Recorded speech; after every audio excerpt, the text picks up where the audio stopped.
به برنامه خبری رادیو آزادی خوش آمدید. امروز 2 می است و من شعله گلخوجه در خدمت شما عزیزان. نخست به سرخط موضوع روز توجه نمایید. لغزش کوهپاره در روی دوشنبه خوجند بر روی نقلیات مشکل ایجاد کرد. در ولایت ختلون باشد مشتریان شکایت دارند که مسافرکش‌ها بی اساس راهگیرها را بالا بردند.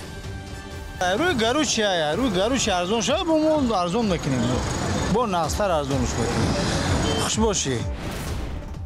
از اینجا مانده از آنجا رانده شماری از زادگان آسیای مرکزی صاحب شناسنامه سرخ نشدند و شهروندیشان را نیز از دست دادند.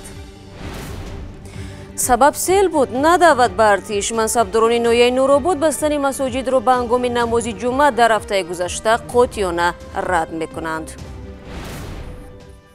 صبح امروز یک قسمتی روی دوشنبه خوجند چنوق فرو رفت. ریزش کوهپاره عظیم باعث آن شد که حرکت نقلیات در این شهر را قطع گردد. دلیری عبدالله سخنگوی شرکت ایرس گفت حادثه ساعت 6 صبح به عمل آمد. در این وقت در کیلومتر 119 شهرهای دوشنبه چنوق قطعه کوه لغزیده حدود 100 متر راه را به دریا برد. کارمندان راه تلاش دارند یک خط موقت گذر را برای نقلیات برقرار کنند. همین حالا خبر رسید مولا رجب یوسفی از مکان راه فرو رفته گزارش را در اختیار ما گذاشته است. با هم تماشا میکنیم. این همان قسمت راه دوشنبه چنوق می باشد که بر اثر فروریزی کوهپاره خراب گردید. حادثه صبح امروز 2 می ساعت تقریبا 5 صبح رخ داد. بر اثر فرآمدن یک قسم از این کوهپاره حدود 100 متر از این راه پره خراب گردید و تنها بعد از 5 ساعت دوباره راه برای روای نقلیات باز شد. مسئولین شرکت ایرس و آنهایی که شاهد این واقعه بودند میگن زمان به جای حادثه رسیده بودند که کوهپاره علاقه قسمت زیادی از راه را پره بند کرده بود و ماشین‌ها اصلا امکانی عبور از اینجا را نداشتند. بعد از سر زدن حادثه نخست وزیر تاجیکستان قاهر رسولزاده، مسئولین وزارت امور داخلی و کمیته حالت‌های فوق‌العاده به جای حادثه آمدند و تنها چند لحظه پیش با باز شدن را آنها دوباره به دوشنبه برگشتند. با وجود برطرف شدن عاقبت‌های فرآمدن این کوهپاره هنوز هم خطر پوره برطرف نشده است و حالا که ما در اینجا قرار داریم بعد از 5 ساعت رخ دادن حادثه یک قسمت از کوهپاره حالا هم آهسته آهسته فرآمده هستند و مسئولین شرکت ایرس هم از راننده‌ها درخواست کردند که هنگام عبور از اینجا احتیاط کار باشند.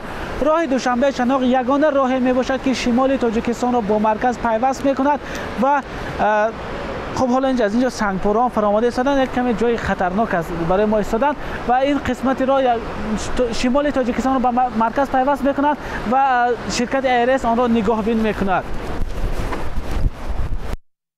طور دیدید مولا رجب یوسفی از مکان خطرناک گزارش میداد. جایز به تاکید است که هفته گذشته بر اثر ریزش سنگ و کوهپاره در روی دوشنبه خوجند 1 نفر جان باخت. حادثه 24 اپریل در کیلومتر 155 سر زد. راننده 40 ساله ماشین تویوتا پرادو را از زیر سنگریزه بیرون آوردند. شرکت ایرس که مسئولیت پاککاری و جمع‌آوری پول را در این شهر را بر عهده دارد میگوید فعلا برای تازه کردن راه تمام کوشش‌هایشان را به خرج می‌دهد. بارشات ماه گذشته نه تنها به شهرهایی که شمال تاجیکستان را به دوشنبه پیوست میکند زیان رساند، بلکه راههای مناطق دیگر از جمله شرق و جنوب تاجیکستان هم شاهد ترمه‌فرویی و سنگریزی گردید.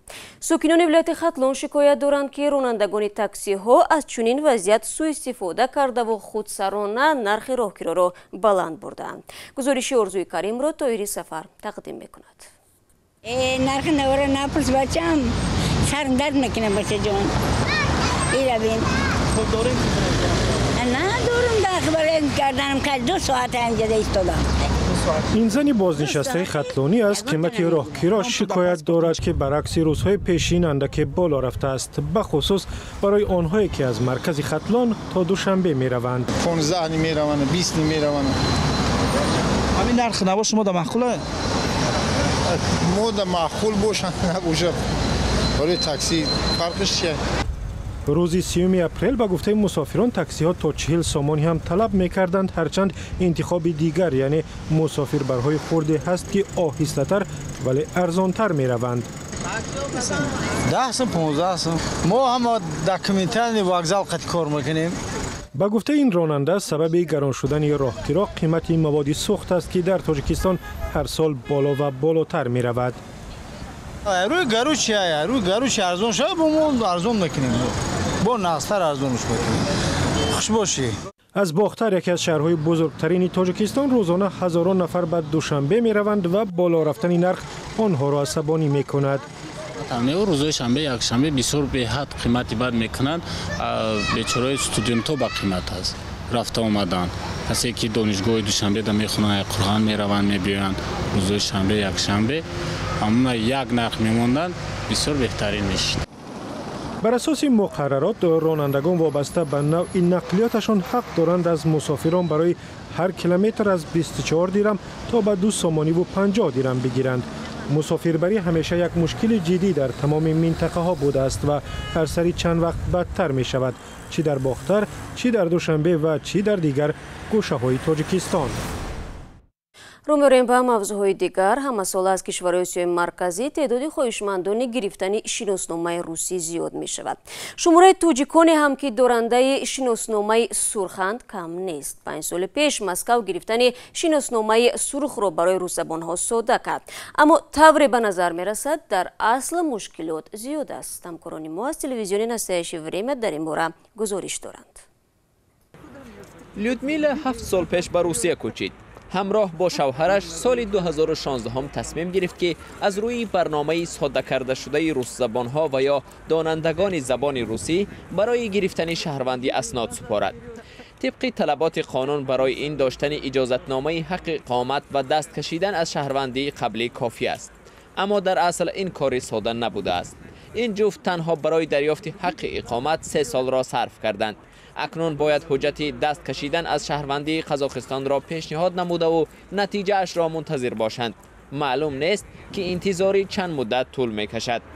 ما روس زبان هستیم و من یگان مانع را برای گرفتن بدون مشکل شهروندی نمی بینم، اما ترتیبی که حالا جاری شده است کار را خیلی مشکل می کند. عصبم خراب می شود. بیشتری ها تاب نمی آورند و دیگر تلاش نمی کنند.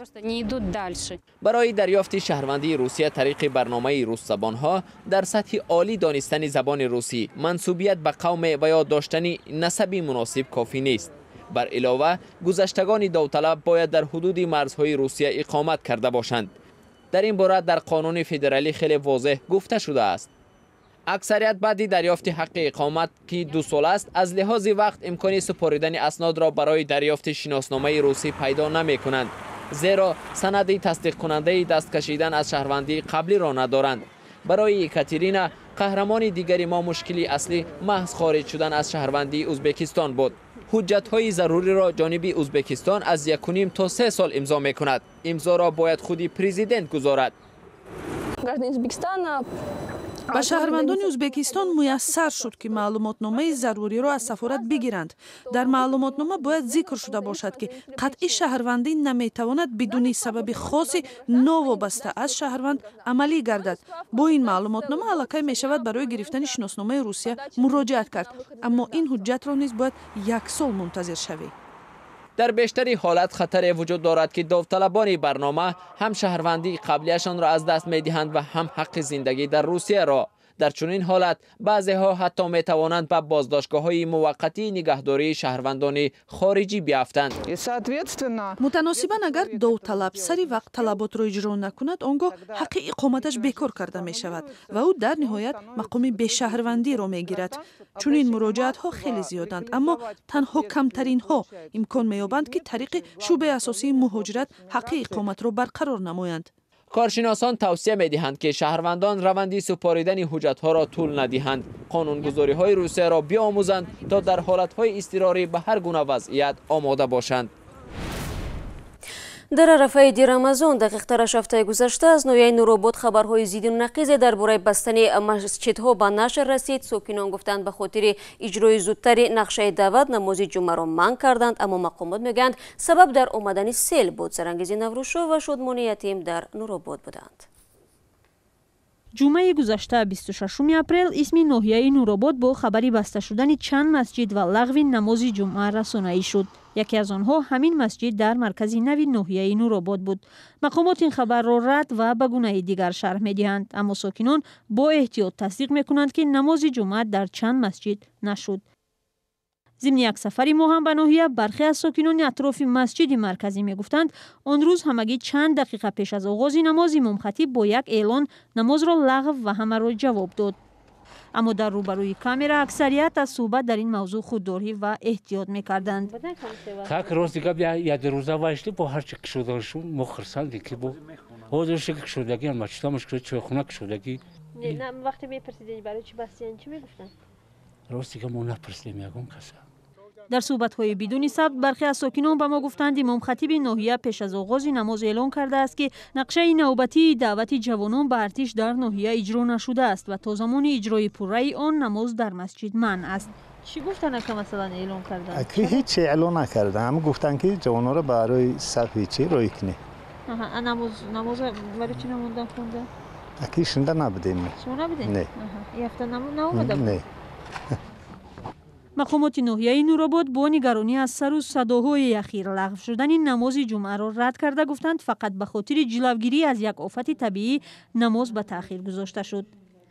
دعوت بود نشود مسجد بسته شود برای یک طریق کورو خیلی دستور سپورشور هم نبود خیلی کورو هم براه موندگان 26 همون روز جمعه بورشوتی زیاد بود هم در نزدیکی هم مسجد یک 200 متر طرفتر دریا است سیل میاد بین دیه ها سیل که اومد مردم دیگر مردم وای کردن که دریا سیل اومد در همون از مسجد که گفتن مردم خودشون برای همین چی شده حادثه شده بر اومدن. در 105 دهه نورآباد به اطلاع مقامات 44 مسجد از جمله 4 مسجد جمعه فعالیت میکند. مسجدها هم مکانی اصلی جمع آمد ساکنان در دهات این ناحیه است و مسئولین هم پنهان نمی‌دارند که برای ترغیب و تشویق اکثرا از منبرهای مسجد استفاده می شود. در همینجا مردم بیشتر سرجم میشن بیشتر دسترس میگردن کدوم وقتی که همون ضرورت که شود مو امکانیتمون رو بیشتر در همین مسجد پیدا کرده میتونیم. با گفته مقامات حالا مسجدهای ناحیه پر فعالند. نقشه دعوت حربی هم در ناحیه پس از سر و صداها اطراف من این نماز جمعه پر اجرا شده است. مقامات میگویند امسال نقشه بیشتر از معیاری معین شده یعنی 104% پر شد. نماز جمعه برای مسلمانان فرض دانسته می شود. ساکنان نورآباد هم بعد اجرای دعوت عسکری امیدوارند دیگر حادثه های طبیعی مانع ادای نمازشان نمی شود. روزه ماه رمضان در توجیکستان از هفته آینده شروع می شود. دیروز شورای علمای مرکزی اسلامی روزی دقیق را مقرر کرد. امسال در بسیاری از کشورهای مسلمانی 5 ماه چون روزی اول ماه شریف رمضان اعلان گردیده است. میرزا نبی خالقزاد با تفصیلات بیشتر. ریاست شورای علمای مرکزی اسلامی تاجیکستان روز 6 ماه آغاز هفته دیگر را آغاز ماه شریف رمضان تعیین کرد. این تصمیم در یک جایگی با پژوهشگاه نجوم شناسی تاجیکستان گرفته شد و ریاست شورای علمای مرکزی اسلامی تاجیکستان در جلسه روز 1 ماه یعنی دیروز این جلسه برگزار شد و از حساب شرعی نصاب زکات را 20,000 سامانی مقرر نمود و 500 سامانی زکات یعنی داده می شود. بر ضمن این نهاد صادر کننده فتوا در تاجیکستان صدقه فطر به حساب گندم را 5 سامانی و به حساب مویز 48 سامانی معین کرده است. شورای علمای همچنین در نسبت آنهایی که عذر شرعی دارند یعنی بر اثر سالخوردگی یا که از نگاه بیماری و این چیزها می توانند که فدیه به اندازه 300 سامانی پرداخت کنند. از حال حاضر در تاجیکستان یعنی که آمادگی به ماه شریف رمضان شروع شده و یک فضای نیز به مشاهده می رسد. از جمله از حالا شورای علمای تاجیکستان جدول روزی یعنی که گذراندن ماه شریف رمضان را مشخص کرد و از حالا در مسجدها به فروش گذاشته شده است. همچنین این را هم باید بگویم که برخی از مسلمان ها در تاجیکستان الکی دهان خود را به اصطلاح بستند و آمادگی خود را از پیش برای گرفتن ماه شریف رمضان شروع کردند. 15 دقیقه که در اختیار داشتیم با پایان میرسد اما گزارش های ویدیویی از این بیشتر را شما امکان دارید 24 ساعت در شبانه روز در آزادی ویدیو کانال ما در یوتیوب تماشا کنید. تفصیلات خبرهای امروز و دیروز و فردا در سامانه رادیو آزادی www.azadi.org دسترس است. فردا برنامه خبری داریم فراموش نکنید. خدا نگهدار.